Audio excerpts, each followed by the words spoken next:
Good. So we're here in Logan Square in Chicago. Middle of the winter, blizzard, snow. We're gonna check out this property that we purchased a few months ago, actually. So we purchased it for $250,000. This is a 2-unit that we are converting to a 3-unit. So what does that mean?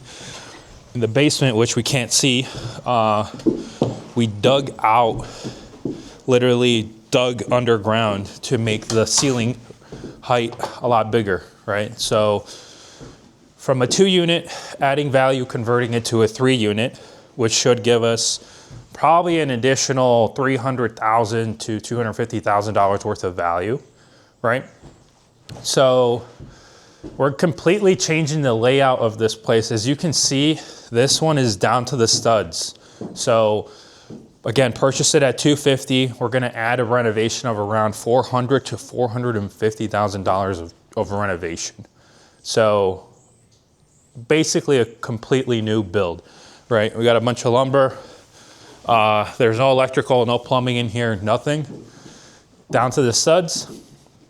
So the purpose of this one, and what I want to talk about a little bit, is we had the ability, because we got it at such a good price. $250,000 is like unheard of, that we had a cash buyer where we could potentially wholesale it. I think he was close to like 380, 390, so right under 400,000.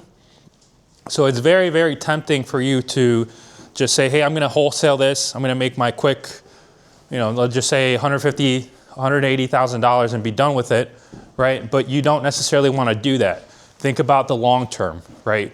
If you hold the property, we're gonna be able to cash flow $2,000 every single month, right? And once we add the 3rd unit, we're gonna go to the bank, we're gonna get an appraisal, and we're gonna be able to hopefully refinance and pull some cash out, right? So we'll talk a little bit more about the numbers, but let's kind of walk through the second floor here.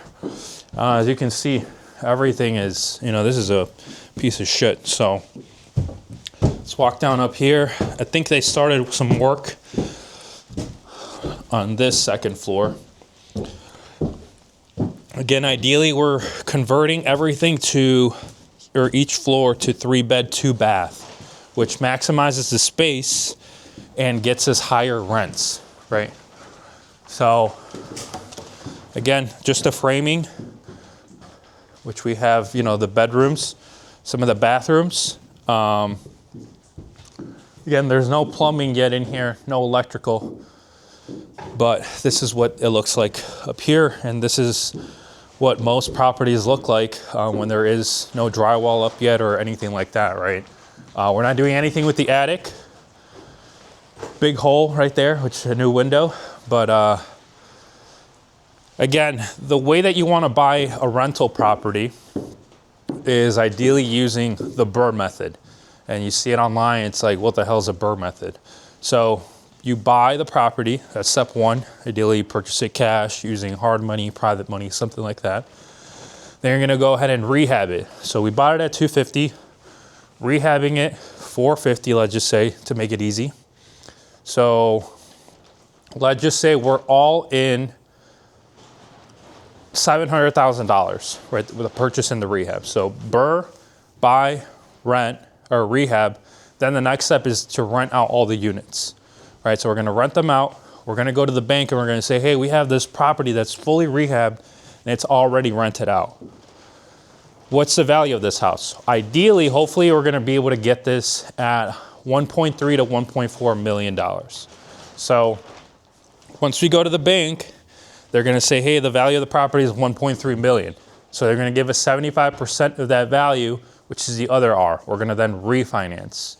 Once we refinance, we're gonna be able to pull out, again, 75% of the appraised value. So when it's all said and done, hopefully, again, there could be, when you're doing a big rehab like this, there could be a couple unexpected things that can come up, right? So we always budget for that. Time is a big factor. Holding cost is a big factor. But when it's all said and done, hopefully we're able to net cash flow $2,000 every single month, and we can pull out up to $200,000 tax-free.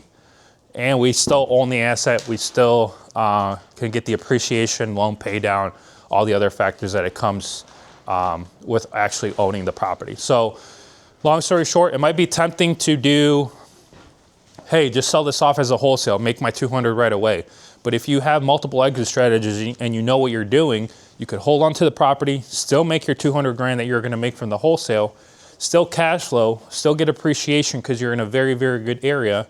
I mean, the rents in this place in 30 years, who knows? I mean, maybe $10,000 each unit, who knows, right? This thing might be worth, you know, $5, $6, $7 million, right? In 30 years, we don't know what it's gonna be like. But you want to ultimately hold properties if you can, and that's how you use the BRRRR method, again, to buy something long-term without leaving any money in the deal, possibly pulling some money tax-free. Say cut. Cut.